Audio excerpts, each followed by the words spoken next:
I love transforming candles into beautiful home decor, especially going to thrift stores when you find that cool, unique piece.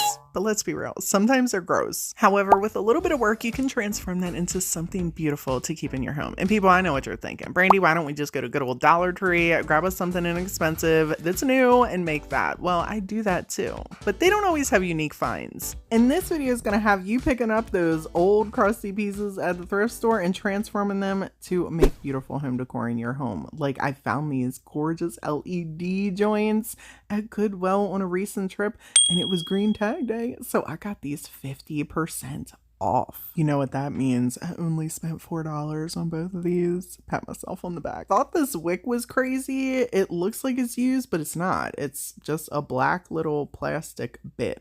The candles are actually in pretty decent condition. I was looking for something a little bit more messed up than these. Before the price, these were LED and the outer layer is wax, which is not always easy to find. I grabbed these suckers and I'm like, we're gonna roll with it. You can take this idea and remix it, and I'm gonna give you tons of tips and trips how you can upcycle and transform different pieces that you find at the thrift store. So if you see them, they're gross and you're like, ew, like, pick them up. If you like the style of them, I got all kinds of things that are going to help you redo these with napkins. First off, we're going to need to grab some packing tape. And yes, it has to be that tough packing tape. You can't use painter's tape for this. Wax is a really tacky surface, and it's so easy to get things like dog hair and gross stuff stuck in them. So when you find those candles at Goodwill and you're like, I don't want to pick them up because you don't even want to touch them. I've definitely grabbed some gross joints.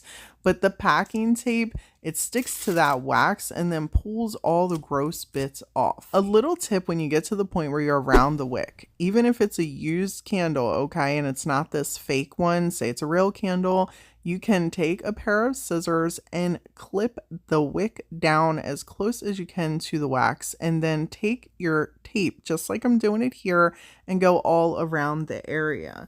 This way, if you're just using the candle as a decorative item, it looks fancy. And if you're going to burn that sucker, I wouldn't even worry about clipping the wick down anyway. For the napkin, we're going to be using this beautiful dark one right here. Now, I love pieces like this for napkins because it's one continuous design. On this one, I used a white napkin, which allows that transparency to shine through, which is great if the candle you pick up is in really good condition. If you find that the candle, the wax is uneven and things like that, white napkin isn't always going to help. So a little tip is to take a piece of wax paper and your heat gun and gingerly heat up around the edges. And then you can take your hand and do a little rubbing to smooth it out. This is a great tip if you're going to be using that white background for the napkin, so it evens out your surface. Now, these candles didn't really have any imperfections, but I just wanted to share with you that tip in case you run into that. People, you use a piece of parchment paper for every candle. I don't care if it's a new candle or not. I'm going to show you in just a couple minutes why that is important. Starting off, I cut down a section that fits around the amount of candle that I need, and then pulled off the sneaky layers from the back of the top decorative layer. We're just going to be using that top one. Next, you're going to want to size up your candle. I personally like to cut my napkin down as close as I can to around the edges. I don't want it exact. I want a little bit of hangover, and that's because I trim mine completely down when we're all finished, and I'll share that step with you too. I trim mine down to where there's a little bit of hangover on one of the sides. I know some people are picky and they want everything to match up. If that's you, go ahead and do that. I don't really care. I turn my candles around on the back side so nobody can see it and judge me. This is a take or leave kind of step. I'm using a piece of painter's tape and I'm detacking it so it doesn't muck up my napkin here, and I'm just lining it up and then placing it gently down. I'm not even like pressing the painter's tape down because when I pull it up, I don't want it to tear the napkin. This is just going to hold it into place while I use my parchment paper. Now, some people like to wrap their parchment paper all the way around and tape the parchment paper. You do you. This is how I do this. I am really picky about paying attention to how the napkin is actually soaking through the wax when I do this. So I need to be able to remove that parchment paper. If that isn't something for you, this is just a mental thing for me. It's just the way I go about it. I like to remove it like I am here, making sure it's going on right. And then I also like to rub the application. And before I have people in the comments asking me why I don't use an iron for this, they see other people using an iron, it's just not my cup of tea. I've done that before and the wax will end up melting over top of the candle. It just pushes out over the napkin. It's just not my thing. You do you. When you're doing this, it's important to make sure that your napkin is kind of changing colors. I don't know how else to explain that, but you'll notice that the wax is seeping up through the napkin, which is creating an attachment.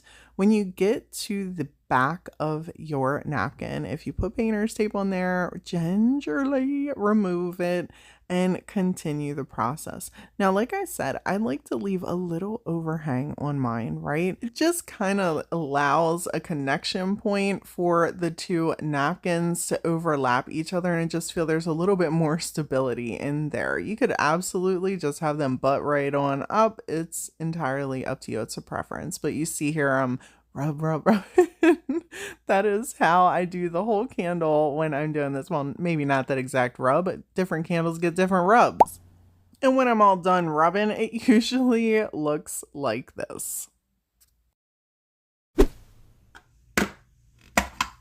To remove the excess napkin around the candle, I bust on out the X-Acto knife. And no, it's not getting an entrance, people. Don't come in my comments. Don't even do it. I just gave the finger sander an entrance. We're taking a break. We got enough people on the roster right now. Anyhow, you can take your X-Acto knife and trim this down however you would like. The way I do it is just kind of drag it around the top, or I'll even press just the knife piece around the top, creating as much of a straight line as I possibly can.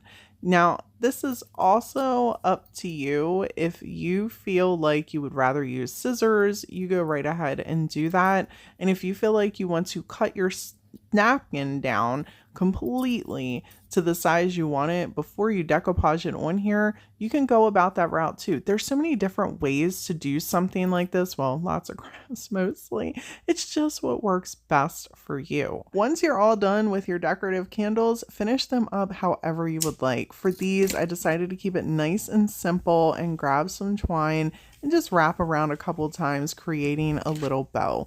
You could absolutely put a little button on yours. You could absolutely do it with ribbon. You could add some florals, whatever you picked up that amazing thrifted candle for to upcycle it. I really hope this idea inspires you to grab that yucky candle next time you see it and take it home and give it some new life.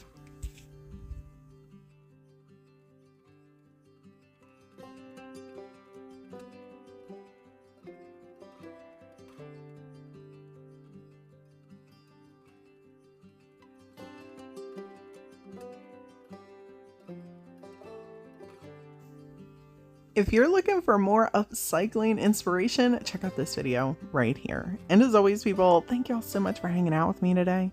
And until next time.